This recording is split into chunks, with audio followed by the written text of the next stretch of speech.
Bonjour à toutes et bonjour à tous et bienvenue à ce webinaire Comment bien préparer sa retraite en situation de handicap. Nous avons quelques minutes de retard suite à un problème technique, nous nous en excusons. Donc aujourd'hui, nous sommes 6 personnes pour co-animer cette séance. Émilie et Benjamin seront vos animateurs. Bonjour. Bonjour. Gwenaëlle, Aurélie et Pauline, qui n'apparaîtront pas à l'écran, et moi-même Romain, nous serons sur la partie modération pour suivre le fil de discussion. Pour votre information, nous n'avons pas pu mettre en place un sous-titrage pour la diffusion en direct de cette séance. Par contre, les sous-titres seront ajoutés au replay de ce webinaire qui sera disponible d'ici quelques jours sur notre site internet. Quelques recommandations pour un bon fonctionnement de l'outil de diffusion qui s'appelle Livestorm. On vous invite à privilégier le navigateur Chrome et puis lors de la connexion, autorisez l'usage de votre micro et de votre caméra sur la fenêtre pop-up rose de cette application Livestorm. Pendant ce webinaire, vous aurez la possibilité d'interagir avec nous de 2 façons différentes. D'abord, en participant à des quiz qui viendront à différents moments appuyer nos messages clés. Et puis, si vous souhaitez y participer et y répondre, les questions apparaîtront dans l'onglet « Sondage » qui se trouve en bas de page, en bas à droite, de votre écran. Et puis, un point rouge vous indiquera qu'une question est disponible. Ensuite, vous pourrez également poser vos questions en lien avec la présentation en cliquant sur l'onglet « Questions » qui se trouve également en bas à droite. Vos questions ne seront pas affichées, mais elles seront transmises au modérateur. Nous vous demandons de ne pas indiquer des données à caractère personnel, telles que votre nom, prénom, numéro de sécurité sociale, identifiant CNIEG, etc. Vous êtes nombreux à suivre cette présentation, un peu plus de 880 personnes, et nous en sommes ravis, mais il est possible que nous ne puissions pas répondre à toutes les sollicitations reçues. Nous vous conseillons avant tout de profiter de cette présentation. Si vous avez besoin d'un complément d'information ou d'échanger plus spécifiquement sur votre situation personnelle, nous vous laisserons les coordonnées pour pouvoir nous contacter. Vous verrez qu'un lien sera partagé un tout petit peu après. À la fin de la réunion, vous recevrez un mail de notre part qui vous renverra vers l'espace information de notre site internet et notamment vers nos guides de préparation à la retraite. Nous vous remercions par avance de répondre à notre enquête de satisfaction qui sera associée à ce message. En effet, vos retours sont importants et nous permettent de mieux répondre à vos besoins. Lors de la présentation, le support de la présentation ne vous sera pas transmis, mais comme précisé à l'instant, le replay de cette présentation avec sous-titres sera mis à votre disposition d'ici quelques jours sur ce même espace d'information de notre site. L'objectif de ce webinaire est de vous expliquer les différentes étapes à suivre pour nous déclarer votre situation de handicap afin que la CNIEG puisse ensuite étudier la possibilité d'un départ anticipé à ce titre. La présentation va durer un peu moins d'1 heure. Nous aborderons l'importance pour vous de contacter la MDPH, Maison départementale des personnes en situation de handicap, la transmission de vos justificatifs à la CNIEG, l'impact de cette situation de handicap sur vos droits à retraite en termes de calcul, mais également sur votre date d'ouverture de droit. Et puis enfin, nous vous expliquerons comment demander votre retraite. Nous aurons également des temps dédiés pour répondre à des questions. Je vais donc laisser la parole à Émilie pour commencer la présentation. Merci Romain. Je vais donc prendre la suite et nous allons commencer par voir que le handicap est une situation personnelle qui est prise en compte dans vos données retraite. Mais tout d'abord, qu'entend-on par données retraite? Vos données retraite correspondent à la prise en compte de votre parcours professionnel dans les IEG. Ces périodes nous sont transmises par vos employeurs via un flux informatique mensuel. Nous recevons aussi bien les informations sur vos périodes d'activité cotisées que sur des périodes non cotisées comme les congés parentaux ou encore les congés sans solde ou sabbatiques. Les données retraite prennent également en compte vos périodes d'activité en dehors des IEG qui, elles, nous sont transmises en général 1 fois par an par vos autres régimes de retraite. En complément de ces éléments de carrière liés à votre parcours professionnel, il y a des données personnelles que l'on peut appeler situations particulières, parmi lesquelles les situations d'accident du travail ou maladie professionnelle, pouvant être liées à une activité professionnelle en dehors ou dans les IEG. On trouve également dans les situations particulières les éléments liés à la situation familiale. Et puis, dans les situations particulières, on trouve également la situation de handicap, qui est le thème abordé aujourd'hui. Nous souhaitons vous rassurer sur le fait que les données qui sont liées au handicap sont confidentielles et en fait, elles ne nous sont pas transmises par vos employeurs. Il vous appartient donc de nous les transmettre et ce webinaire va vous permettre de savoir comment faire. Mais avant ça, je vais commencer par donner la définition réglementaire du handicap qui reprend les différentes situations que le handicap peut recouvrir. Il s'agit de toute limitation d'activité ou de restriction de participation à la vie en société qui est subie par une personne en raison d'une altération substantielle, durable ou définitive, d'une ou plusieurs fonctions qui peuvent être physiques, sensorielles, mentales, cognitives ou psychiques, d'un polyhandicap ou un trouble de santé invalidant. La reconnaissance administrative de ce handicap est de la compétence de la Maison départementale des personnes handicapées, la MDPH, qui dans certains départements peut s'appeler aussi MDA, Maison départementale pour l'autonomie. Donc en fonction de votre département, vous pourrez avoir une MDPH ou une MDA en interlocuteur et qui auront des missions sensiblement identiques. Il ne faut pas confondre le handicap avec l'invalidité. L'invalidité se traduit par une perte totale ou partielle de la capacité à poursuivre une activité professionnelle et elle peut donner lieu à l'attribution d'une pension d'invalidité. Et le handicap n'est pas non plus à confondre avec l'accident du travail ou la maladie professionnelle. Ces deux situations correspondent aux séquelles reconnues à la suite d'un événement dont l'origine professionnelle est reconnue par la Caisse primaire d'assurance maladie, la CPAM. Même s'il ne faut pas les confondre, donc invalidité AT-MP avec le handicap, ces situations peuvent être en lien avec le handicap. Nous allons maintenant voir les étapes pour préparer votre dossier de retraite au titre du handicap. Donc, elle est composée de 5 étapes. Donc, la première étape qu'une grande partie d'entre vous a sûrement déjà réalisée, c'est de contacter la MDPH ou la MDA afin de faire reconnaître le handicap et éventuellement leur faire définir un taux d'incapacité. La deuxième étape est de nous informer de votre situation de handicap en nous envoyant vos justificatifs. Et nous verrons un petit peu plus tard comment faire. Nous aborderons aussi ensuite l'impact sur vos droits et l'estimation de votre retraite. Et puis, nous terminerons par les démarches de demande de retraite. Donc la première étape que certains d'entre vous, et peut-être que vous êtes nombreux à l'avoir déjà réalisée, c'est de contacter la MDPH ou la MDA. Pour ça, il existe un service en ligne, mais si vous n'êtes pas en mesure de l'utiliser ou que si vous êtes plus à l'aise pour faire une demande papier, il y a également sur le site de la MDPH un formulaire CERFA facilement téléchargeable. Mais vous pouvez également contacter la MDPH par téléphone afin de vous renseigner sur les démarches à effectuer. Dans le cadre de ces démarches, vous pourrez demander la RQTH. La RQTH, c'est la reconnaissance de la qualité de travailleur handicapé.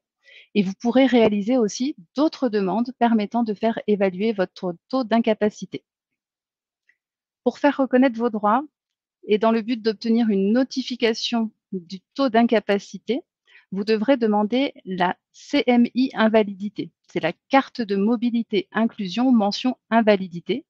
Et vous devrez aussi demander l'AAH, qui est l'allocation d'adulte handicapé. Une fois que vous avez fait ces demandes, votre dossier va être étudié. C'est la CDAPH, qui est la Commission des droits et de l'autonomie des personnes handicapées, qui siège au sein de la MDPH, qui rend en fait sa décision. Et selon l'avis rendu par cette commission, vous obtiendrez différents justificatifs, que ce soit d'un accord ou d'un rejet selon la situation. Si vous avez déjà réalisé par le passé toutes ces démarches de reconnaissance, que vous avez perdu les justificatifs ou alors que vous n'êtes pas sûr d'avoir conservé tous ces documents, nous vous invitons à demander à la MDPH une attestation récapitulative. Nous vous suggérons de bien leur indiquer que cette attestation récapitulative, elle est demandée par votre caisse de retraite pour justement étudier vos droits à la retraite anticipée au titre du handicap. Ce document, il doit indiquer toutes vos périodes de RQTH ainsi que les différents taux d'incapacité qui vous ont été reconnus, et ça depuis la première reconnaissance. Donc cette demande d'attestation récapitulative, elle peut également simplifier vos démarches avec nos services et le traitement de votre dossier par nos collègues, car elle permet de ne fournir qu'un seul document. Donc, une fois que vous avez tous vos documents, l'étape suivante, c'est bien sûr d'envoyer vos justificatifs à la CNIEG si vous ne l'avez pas déjà fait.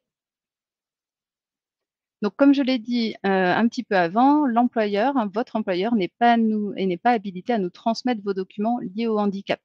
Donc, même si vous avez déjà transmis tous vos documents à votre employeur, sachez qu'il faudra tout de même nous les envoyer.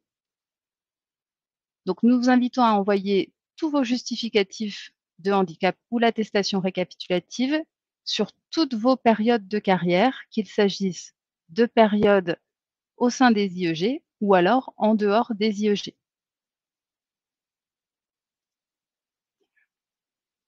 Pour pouvoir nous envoyer vos documents, vous allez devoir vous connecter à votre compte CNIEG.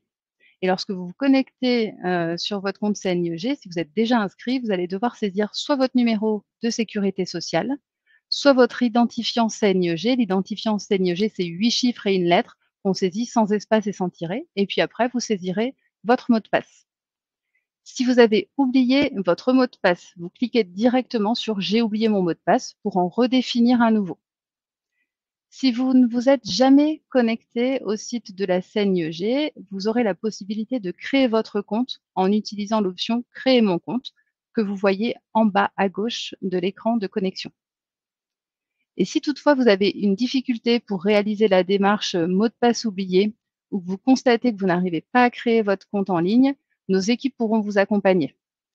Et on verra un petit peu plus tard dans la présentation, donc comme Romain l'a évoqué dans le sommaire, les moyens de contact auprès de nos services. Donc, une fois que vous êtes connecté, vous arrivez sur votre écran d'accueil, qu'on peut aussi appeler un tableau de bord, et vous avez un service disponible qui s'appelle un document transmettre.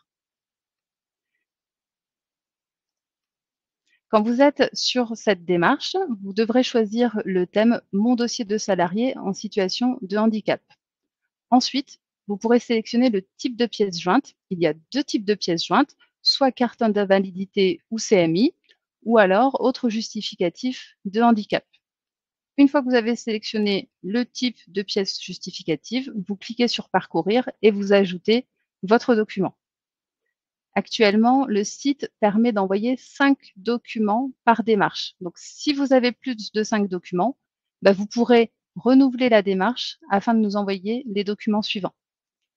Et puis, cette étape d'envoi de documents, elle peut être simplifiée si vous disposez de l'attestation récapitulative de la MDPH, comme nous l'avons évoqué précédemment.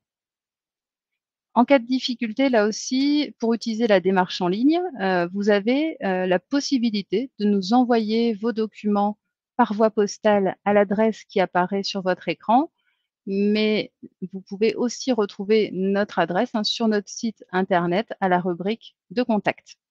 Et si vous choisissez d'envoyer vos documents par voie postale, pensez bien à noter dessus votre numéro de sécurité sociale pour qu'on puisse bien associer les documents à votre compte. Les documents, ils peuvent nous être transmis à n'importe quel âge et à n'importe quel moment de votre carrière. Une fois qu'on a reçu vos justificatifs, on va passer au traitement de votre dossier. Le traitement de votre dossier, vous pouvez patienter jusqu'à 4 mois environ. Ça dépend vraiment du volume de dossier qu'on a à traiter. Ça peut être plus rapide également. En tout cas, nous enverrons un courrier qui confirmera les périodes que nous, on a prises en compte. Et on vous informera sur l'impact de vos droits et les éventuelles démarches complémentaires que vous aurez à faire. À partir du moment où on vous envoie ce courrier, les périodes, elles sont bien prises en compte.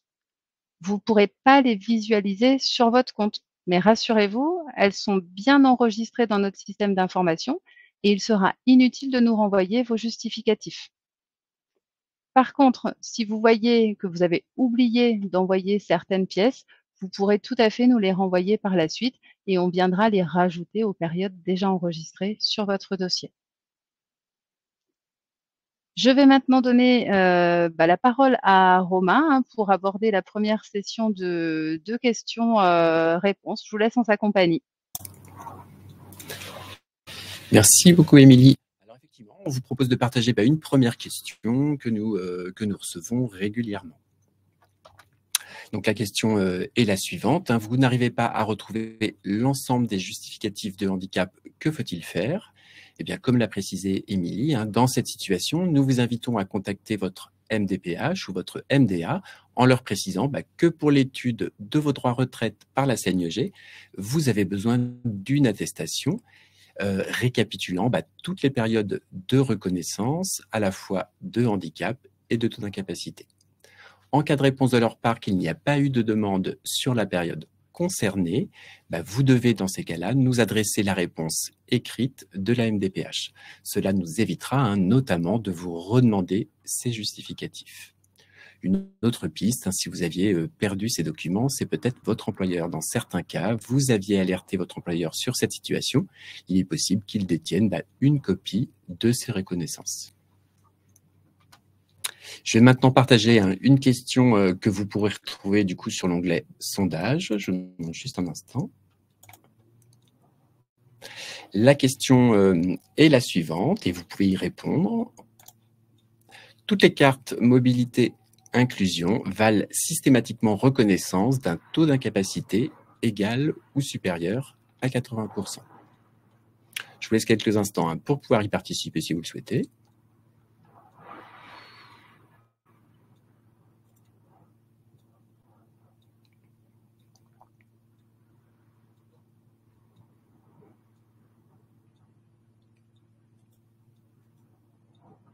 En tout cas, beaucoup de gens participent. Merci beaucoup.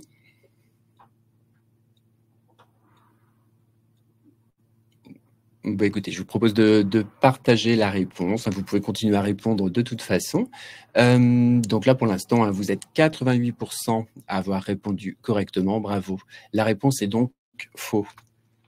Les cartes mobilité inclusion, les CMI, peuvent être avec mention priorité, stationnement ou invalidité. Et seule la CMI avec mention invalidité vaut reconnaissance d'un taux de 80% ou plus. Les autres CMI ne valent pas du tout reconnaissance d'un taux d'incapacité. En revanche, bien sûr, si la notification d'attribution de la CMI priorité et ou stationnement mentionne aussi que vous avez un taux égal ou supérieur à 50%, pensez à nous fournir ce document, cette notification qui, elle, sera recevable. Eh bien, écoutez, nous vous remercions pour votre participation. Et puis, je vais laisser la parole à Benjamin pour la suite de cette présentation. Merci Romain. Donc, nous allons désormais passer au point suivant de notre présentation. Quels sont les impacts concrètement de votre situation de handicap sur vos droits retraite? La situation de handicap, elle peut impacter la date d'ouverture de droit, c'est-à-dire la date à laquelle vous remplissez les conditions pour partir en retraite, et également le montant de votre pension. Commençons par l'impact sur la date d'ouverture de droit. Sans anticipation, le départ à la retraite peut se faire à compter de l'âge légal, qui est progressivement reculé suite à la réforme des retraites intervenue en 2023. Certaines personnes peuvent bénéficier d'une anticipation qui est liée à la carrière, à la situation personnelle ou encore à une situation familiale. Concernant la situation de handicap, l'anticipation, elle peut intervenir sous réserve de certaines conditions, à compter de 55 ans ou plus tôt. Pour l'anticipation au titre du handicap, le taux d'incapacité reconnu doit être égal ou supérieur à 50%. En plus des reconnaissances délivrées par la MDPH, dont nous avons parlé, le taux d'incapacité lié à un éventuel accident de travail ou une maladie professionnelle est également recevable. Il convient alors de transmettre un justificatif de la rente d'accident du travail ou de maladie professionnelle, précisant le taux d'IPP, donc IPP c'est le taux d'incapacité permanente. Dans le cas où cette rente ou maladie professionnelle est servie déjà par la CNIEG, nous avons bien sûr déjà connaissance du taux. Par contre, si c'est une rente hors IEG, il faut nous transmettre le justificatif. Il faut aussi avoir une durée d'assurance minimale cotisée tout régime en situation de handicap. Cette durée est exprimée en trimestres. Et puis, pour les dates d'ouverture du droit antérieures au 1er janvier 2025, qui est la date d'effet de la réforme au sein des IEG, il fallait aussi avoir une durée d'assurance totale minimale tout régime en situation de handicap. Pour clarifier, la différence entre durée cotisée et durée d'assurance totale est la suivante. La durée cotisée, elle va correspondre principalement aux périodes de travail et de cotisation. Et la durée d'assurance totale, eh bien, elle intègre par exemple les périodes de chômage ou encore les périodes d'invalidité. Suite à la réforme, il ne reste que la condition de durée cotisée, c'est-à-dire, si on veut simplifier, la durée travaillée en situation de handicap.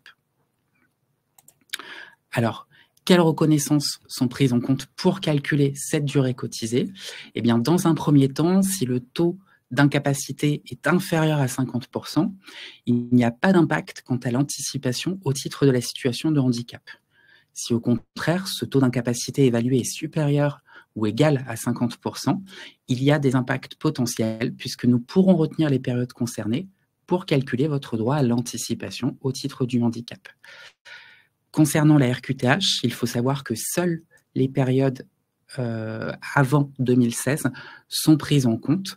Donc un taux d'incapacité égal ou supérieur à 50% sera impératif pour que nous puissions retenir les trimestres à compter de 2016 au titre de l'anticipation du handicap. Cependant, la RQTH reste bien recevable pour les périodes avant 2016. Si sur une même période, vous avez à la fois une RQTH et une reconnaissance de taux d'incapacité égal ou supérieur à 50%, eh bien nous vous invitons à privilégier l'envoi du justificatif de taux d'incapacité. N'oubliez cependant pas de nous transmettre les justificatifs de RQTH seuls pour les périodes avant 2016, périodes pour lesquelles vous n'auriez pas de taux d'incapacité. Ici aussi, vous pouvez simplifier votre démarche en demandant l'attestation récapitulative à votre MDPH ou MDA, comme l'évoquait Émilie précédemment. Parlons désormais de ces durées en situation de handicap.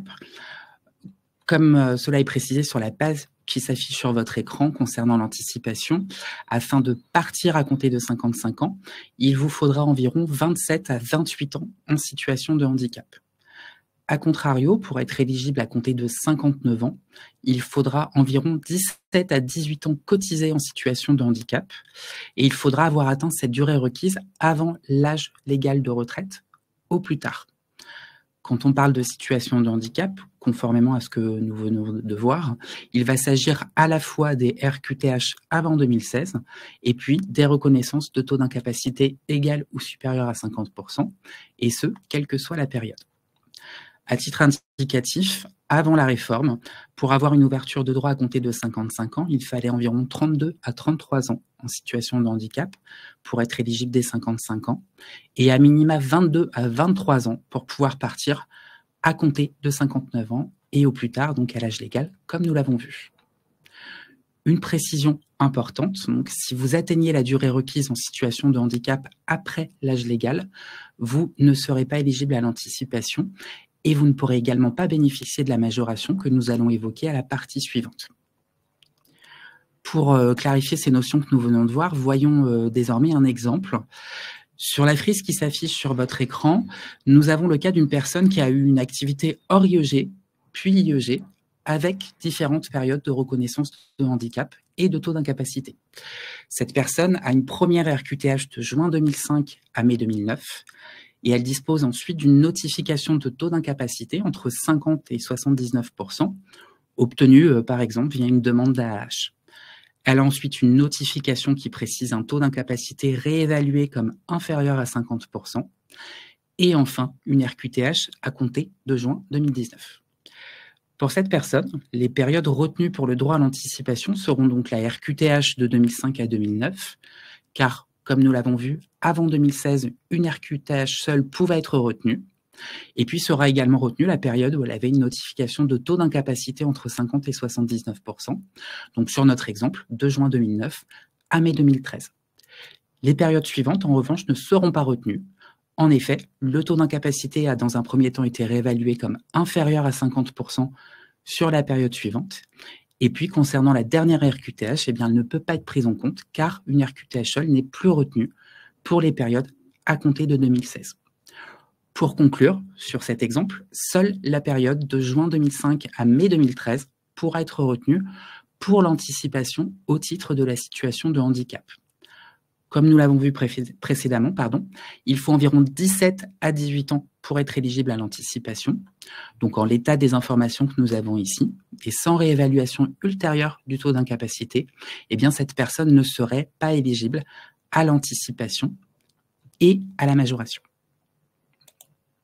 Donc, après avoir évoqué l'anticipation, voyons désormais la seconde conséquence potentielle de la situation de handicap sur votre retraite, l'impact sur le montant de la pension. La situation de handicap, elle peut permettre de bénéficier d'une part d'une majoration et d'autre part d'une exonération de décote. Commençons par la majoration handicap. Ce dispositif, il faut savoir qu'il est forcément lié à l'anticipation handicap. Donc, si vous êtes éligible à l'anticipation parce que vous remplissez les conditions de durée et de reconnaissance de handicap que nous venons d'évoquer, eh bien, vous pourrez avoir une majoration de votre pension. A contrario, sans être éligible à l'anticipation, la majoration ne peut pas être obtenue. Cette majoration, elle va consister en un pourcentage supplémentaire de pension. Elle est calculée sur la base de la durée d'assurance cotisée en situation de handicap durant votre affiliation au régime des IEG. En effet, chaque régime qui peut servir la majoration va calculer sa propre part de majoration. Au sein des IEG, il faut savoir que le taux de pension total reste limité à 75%, conformément à notre réglementation, voire éventuellement 80% au maximum pour les personnes qui seraient concernées par les campagnes militaires. Il s'agit exactement de la même règle de plafonnement que celle qui s'applique hors situation de handicap. Précisons également que cette majoration au titre du handicap, elle est personnelle, c'est-à-dire qu'elle ne se reportera pas sur les droits à réversion. Ainsi, après le décès d'un agent en situation de handicap, son conjoint ne bénéficiera pas de la majoration au titre du handicap sur la réversion qui lui est payée.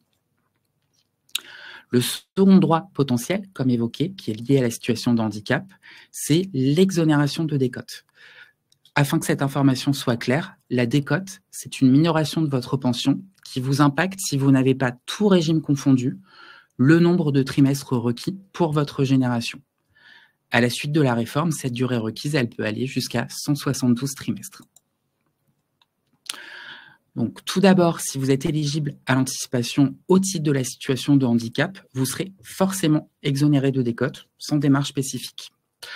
En revanche, vous pouvez ne pas être éligible à l'anticipation, par exemple parce que vous n'avez pas assez de durée cotisée dans la situation de handicap, mais en revanche, au sein des IEG, si vous avez un taux d'incapacité de 50% ou plus reconnu, qui est en vigueur à la date d'effet de votre pension, eh bien, vous pourriez être exonéré de décote.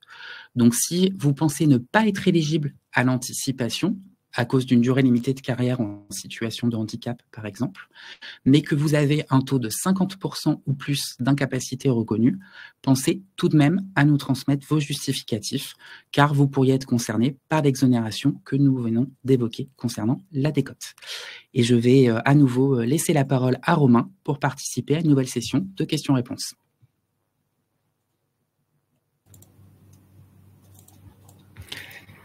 Merci Benjamin. Je viens de partager une nouvelle question sur l'onglet sondage. Vous pouvez y répondre dès maintenant. Alors, la question est la suivante. Pour les personnes non éligibles à l'anticipation, est-ce que la RQTH peut permettre de bénéficier d'une exonération de décote? Donc là, la réponse, c'est vrai ou c'est faux. Je vous laisse quelques instants aussi pour y participer.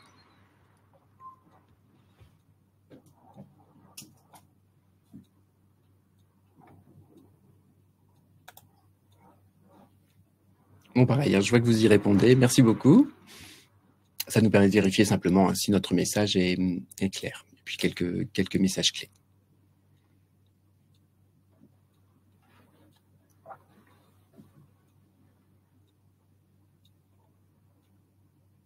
Bon, vous êtes déjà plus d'un tiers à avoir répondu.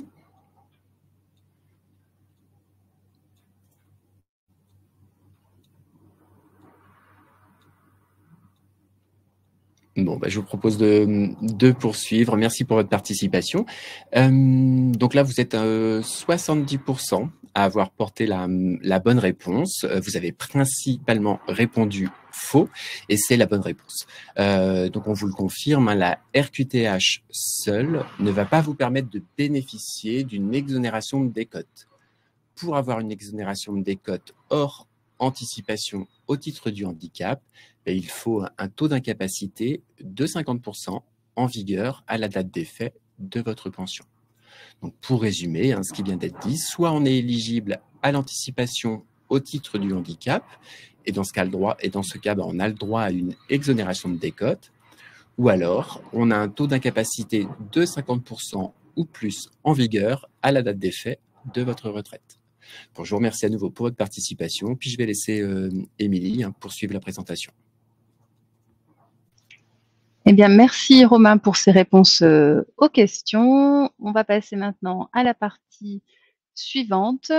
Comment être informé de l'impact sur votre retraite des dispositifs que nous venons d'évoquer. Donc, à partir de 50 ans, vous allez pouvoir demander une étude de vos droits au titre du handicap. Alors, pourquoi 50 ans? Parce que certaines entreprises ont des aménagements de fin de carrière qui peuvent prendre effet 5 ans avant l'effet de la pension. Donc, Benjamin vous a dit, hein, au plus tôt, ça peut être un droit ouvert dès 55 ans, donc 5 ans plus tôt, 50 ans. Donc, cet âge de 50 ans vous permet d'avoir une réponse dans les temps pour bénéficier des accords en place dans les différentes entreprises des industries électriques et gazières. Pour obtenir l'étude de vos droits, il faudra, si vous ne l'avez pas déjà fait, envoyer vos justificatifs. Mais si vous aviez déjà transmis vos justificatifs et que vous aviez moins de 50 ans à ce moment-là, on vous invite simplement à nous recontacter à compter de vos 50 ans via le service qui s'appelle « Mes questions, contactez-nous » sur votre compte CNIEG. Et puis, dans les thèmes de contact, vous pourrez sélectionner la situation de handicap. Nous vous répondrons ensuite en vous confirmant vos droits sur la base des justificatifs transmis. Et si vous êtes éligible à l'anticipation, nous vous indiquerons votre date d'ouverture de droit en l'état de la réglementation, parce qu'effectivement, on doit tenir compte de la réglementation actuellement en vigueur pour vous apporter des réponses. Et nous vous expliquerons comment utiliser le simulateur de pension pour estimer vos droits. En l'état actuel, le simulateur ne prend pas par défaut les droits liés à la situation de handicap. Mais rassurez-vous, dès lors que nous avons procédé à l'étude de votre dossier et que nous vous avons invité à utiliser cet outil, alors votre dossier, il est à jour et vous pourrez commencer à réaliser des estimations de pension. Et nous vous expliquerons bien sûr cela sur le courrier que nous vous enverrons après étude de vos droits. En amont de l'étude de vos droits ou alors après cette étude, vous conservez évidemment la possibilité de nous contacter par téléphone pour obtenir des précisions. Benjamin en reparlera un petit peu plus tard. Donc, soit en nous contactant par mail, soit par téléphone. Et pour retrouver les différentes possibilités de nous contacter, vous le verrez sur la page Contact qui est accessible depuis la page d'accueil de notre site internet. Donc là, nous avons vu les démarches à faire en amont de votre demande de retraite. Donc, contacter la MDPH si ce n'est pas déjà fait, nous transmettre vos justificatifs et puis l'étude de vos droits par nos services. Et donc, si vous êtes éligible, l'étape suivante sera de demander votre retraite. Et donc, la demande de retraite au titre de la situation de handicap, elle suit le même circuit que pour les personnes qui ne sont pas concernées par cette anticipation. Donc, vous allez vous connecter sur votre compte CNIEG et puis accéder au service qui s'appelle Ma retraite, faire ma demande. Au sein des industries électriques et gazières, vous avez la possibilité de demander votre retraite jusqu'à 3 ans avant la date d'effet que vous avez choisie et on vous conseille de le faire jusqu'à 6 mois avant. Si vous dépassez le délai de 6 mois, rassurez-vous, vous pourrez toujours faire cette démarche. Notez cependant que la demande de retraite, elle doit impérativement être déposée avant la date d'effet que vous avez choisie. La réglementation, elle ne nous permet pas de rétroagir si vous déposez votre demande de retraite après la date d'effet que vous avez choisie et on ne fera pas d'effet rétroactif de votre pension. Pensez également que quand vous faites votre demande de départ auprès de votre employeur, ça ne vaut pas demande de retraite pour nous. Donc, il faudra bien nous contacter par la démarche Ma retraite, faire ma demande pour que nous, on ait connaissance de votre souhait de partir en retraite. Comment se déroule cette démarche? Eh bien, elle se fait en 6 étapes, 15 minutes environ. Vous allez commencer par la première étape qui concerne votre date de départ. Ensuite, vous passerez sur l'étape de la carrière pour vérifier les données de carrière. Vous allez arriver à l'étape 3 sur vos données personnelles, donc les vérifier et les modifier si besoin. L'étape 4 est sur des questions relatives à votre situation professionnelle. Ensuite, à l'étape 5, vous aborderez l'étape de synthèse, c'est-à-dire le récapitulatif visuel de votre demande. Et puis, l'étape 6, c'est la confirmation. À partir du moment où vous êtes à l'étape 6, ça veut dire que votre dossier vous a bien été envoyé. Pour en revenir à l'étape 1, qui est vraiment celle sur laquelle on s'arrête par rapport à la déclaration du fait que vous faites une demande pour agent en situation de handicap. Quand vous êtes sur cette page-là, vous avez un pavé important à renseigner qui concerne les situations particulières. Et donc, dans le cadre d'un départ au titre de la situation de handicap, vous devrez cocher oui à la question dédiée à cette situation. Et puis par contre, si vous êtes concerné aussi par d'autres cas particuliers que vous voyez, et bien sûr, vous pourrez également cocher ces cases-là.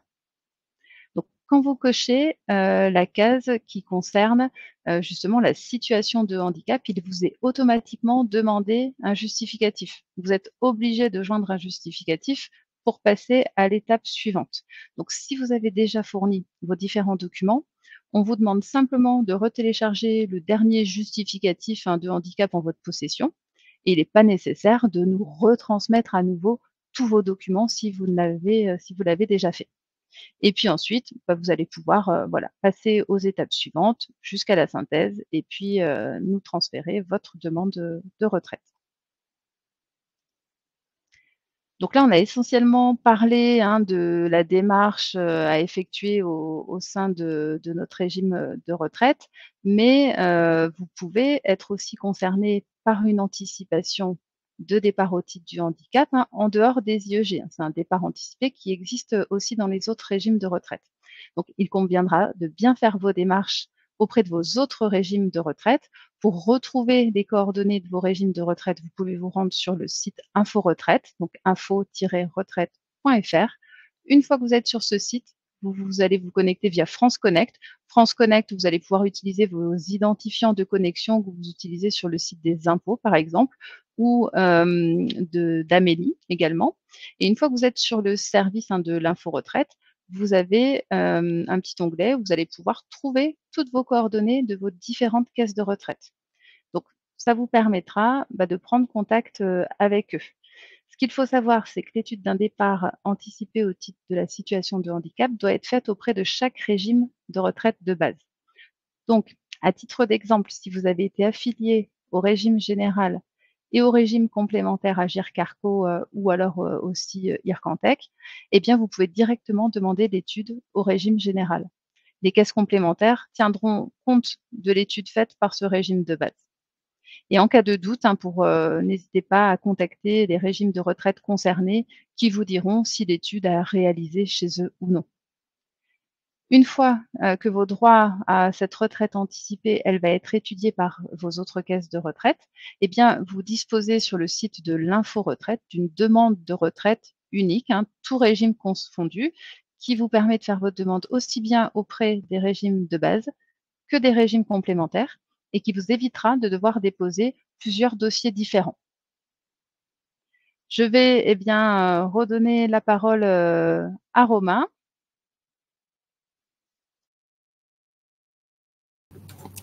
Merci Émilie. On vous propose maintenant de participer à notre quiz. Une nouvelle question est disponible dans l'onglet sondage. La question est la suivante. L'étude d'un départ anticipé au titre de la situation de handicap réalisée par la CNIEG vaut pour l'ensemble de mes droits retraite. Est-ce vrai, est-ce faux? Là aussi, on vous laisse encore quelques instants, si vous le souhaitez, pour répondre à cette question.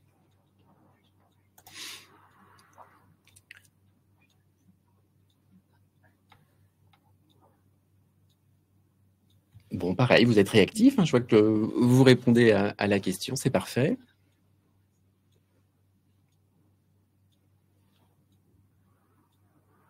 J'attends encore un tout petit peu. Bon, vous êtes déjà... vous êtes la moitié à avoir déjà voté. Bon, je vous propose de partager la réponse. J'avais oublié d'afficher la question, excusez-moi. Donc la réponse est faux. On vous remercie d'avoir répondu. Hein. Vous êtes 87% à avoir donné la bonne réponse. C'est parfait. Effectivement, l'étude de l'anticipation au titre de la situation de handicap se fait organisme par organisme. Ainsi, il faut contacter chaque caisse de retraite de base pour les alerter sur cette situation. Pour rappel, comme l'a précisé Émilie, si vous avez un doute sur toutes vos caisses d'affiliation ou comment les contacter, sur le site de l'Info Retraite, vous retrouverez les coordonnées de chacune de vos caisses. Je vais laisser Benjamin reprendre la présentation.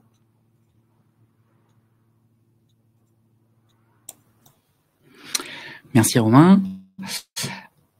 Donc, au-delà des démarches que nous venons de voir, vous pouvez aussi disposer de diverses sources d'informations complémentaires.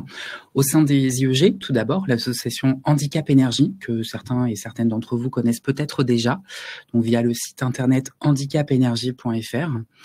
Également, bien sûr, le site de la CNIEG qui vous permettra de retrouver diverses pages d'informations sur la retraite, donc notamment via l'onglet « Je m'informe sur la retraite » qui est simplement accessible sur la page d'accueil cnieg.fr. Vous le voyez mis en avant sur la présentation qui s'affiche sur l'écran. Vous avez également un onglet « Réglementation particulier » qui est accessible en bas de la page d'accueil, toujours, donc cnieg.fr, qui peut vous permettre de reconsulter le détail des critères d'éligibilité à l'anticipation au titre de la situation de handicap. En ce qui concerne le régime général, pour les nombreux agents qui ont eu une carrière au sein de ce régime avant de rejoindre les IEG, vous pouvez consulter le site l'assurance-retraite.fr, donc l'assurance-retraite.fr, tout attaché, qui dispose de pages dédiées aux droits au titre de la situation de handicap. Et puis, comme évoqué précédemment, pour rappel, le site info-retraite.fr, qui va vous permettre de retrouver de nombreuses informations, dont notamment les coordonnées de vos autres caisses de retraite. De notre côté, nous restons bien sûr à votre écoute.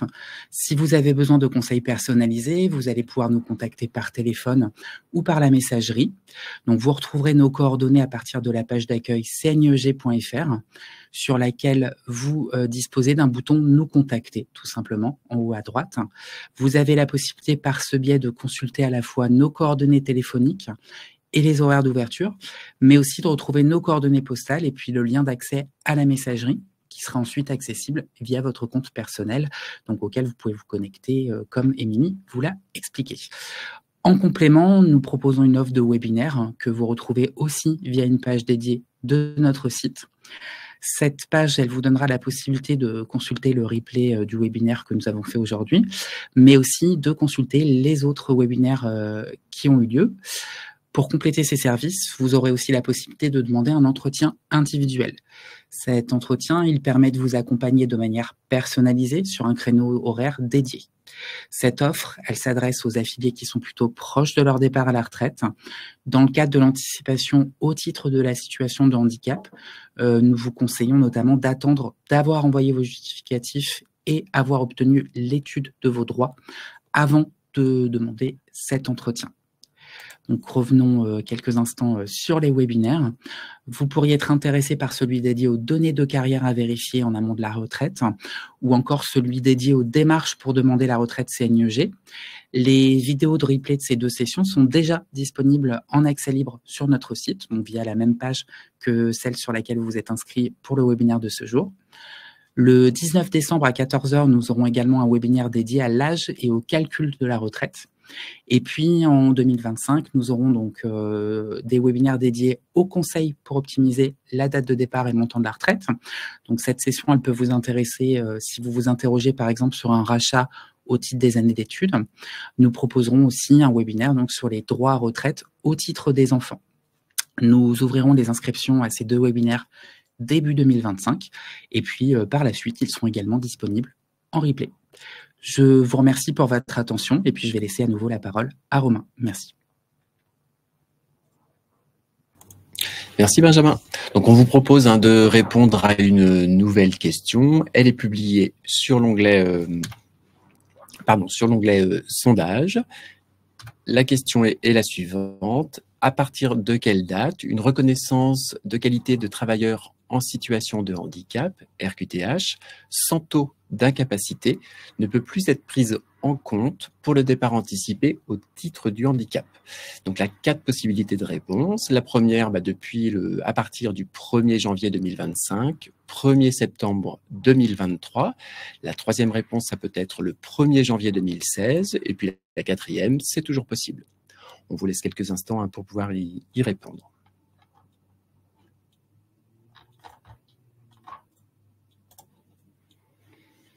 Donc là aussi, vous êtes réactif, c'est parfait, merci.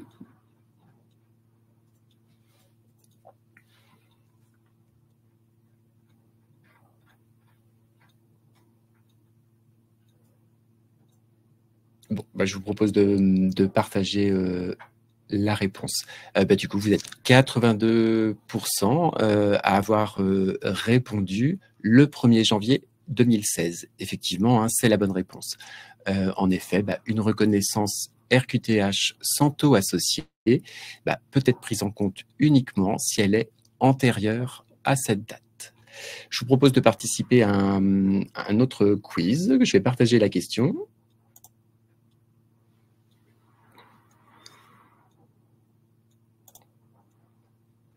Voilà, la question est disponible. J'avais oublié d'afficher la réponse à la question précédente. C'est bien à partir de le 1er janvier 2016. Et puis, je vous affiche cette dernière question. Donc, je bénéficie de l'accord handicap auprès de mon entreprise. Je peux donc prétendre d'office à un départ anticipé pour ma retraite des IEG. Est-ce que c'est vrai? Est-ce que c'est faux? Là aussi, quelques instants pour pouvoir répondre.